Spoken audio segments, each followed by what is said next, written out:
السلام علیکم ورحمۃ اللہ وبرکاتہ۔ دی فائنڈر چینل میں آپ کو خوش آمدید۔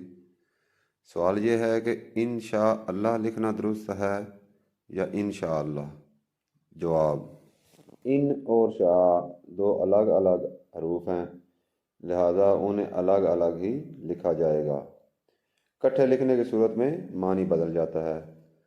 ہر زبان کے کچھ قواعد ہوتے ہیں۔ قاعدہ ہے کہ ان اور شاء کو الگ الگ رکھتے ہیں، یہ کتابت کا قاعدہ ہے۔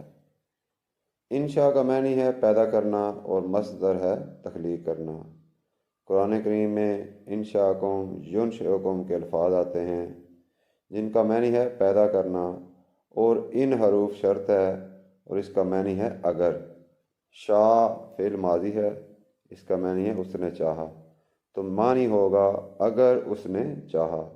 تو انشاء مصدر کا معنی ہوا پیدا کرنا، تو ایسا لکھنا غلط ہے، اس سے معنی بدل جاتے ہیں جو جائز نہیں ہے۔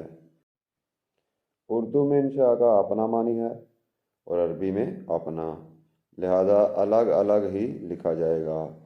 اردو اور عربی کے کلمات کو آپس میں ملانا جائز نہیں، اس سے معنی بدل جاتا ہے۔